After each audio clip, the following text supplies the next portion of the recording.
गुरुजी, मेरा प्रश्न है कि जीवन का उद्देश्य सत्कर्म और राधा नाम के अलावा क्या हो सकता है? बस यही है। ये हुआ करना, अभी बकाया है ना करना। ना करने वाले को सुधार लो, करने में यही दो ले लो, इसी से भगवत प्राप्ति हो जाएगी। पराई स्त्री की तरफ गंदी दृष्टि से मत देखो, अपनी स्त्री में ही भाव रखो, ब्रह्मचर्य का पालन करो, पवित्र भोजन पाओ, मांस मछली ये सब गंदी चीजें मत पाओ, गंदे आचरण मत करो, और इतना उद्देश्य बना लो, भगवत प्राप्ति हो जाएगी। भगवान अपने हैं, कोई पराये थोड़ी है, हम भगवान के अंश हैं, वो कोई दूसरे थोड़ी, भगवान दूसरे। ये शरीर दूसरा है, ये जो आप शरीर देख रहे हो ये दूसरा है, भगवान अपने हैं, बहुत अपने हैं, बहुत अपने नजदीक है। मैं उनका अंश हूं, मैं उनका हूं, संसार का थोड़ी हूं। पर संसार का राग होने के कारण भगवान पराये लगते हैं और शरीर अपना लगता है। इसलिए खूब नाम जप करो, वो गंदे आचरणों से बचो। बहुत गंदगी फैल रही, बहुत समाज में गंदगी फैल रही, बहुत पाखंड फैल रहा है, नौटंकी फैल रही। हम सत्य का प्रदर्शन कर रहे हो, असत्य में जी रहे हैं, सत्य का प्रवचन कर रहे हो, असत्य आचरण कर रहे हैं।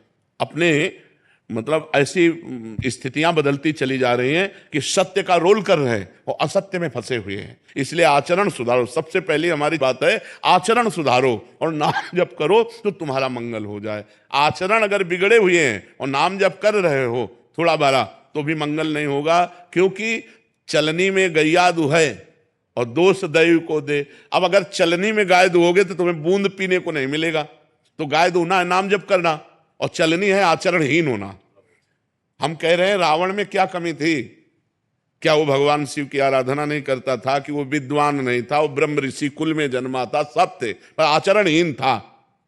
आचरण चरित्र उसका बिगड़ गया, इसलिए उसे राक्षस कहा गया। नहीं, पुलस्त जी का नाती है, उत्तम कुल पुलस्त कर नाती, ब्रह्म ऋषि पुलस्त जी का नाती है, कोई साधारण थोड़ी रावण।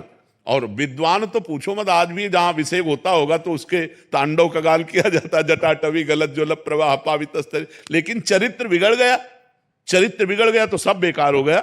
वही शंकर जी हनुमान जी बन के पहले ही लंका का नाश किया। पहली लंका जो जलाई तो हनुमान जी ने तो जलाई, तो हनुमान जी कौन? शंकर जी ही तो हैं, 11वें रुद्र का अवतार भगवान हनुमान जी हैं। हनुमान जी साक्षात भगवान शंकर हैं। तो जिनकी आराधना की वही पहले जाके आग लगा दिए वहीं। जिसका चरित्रहीन है तो इष्ट भी रक्षा नहीं करता। चरित्रवान हो और नाम जप करे तो बढ़िया मंगल हो। इसलिए हम सबसे प्रार्थना करते हैं, पाप आचरण छोड़ो, गंदा भोजन छोड़ो, नाम जप करो, तुम्हारा मंगल होगा।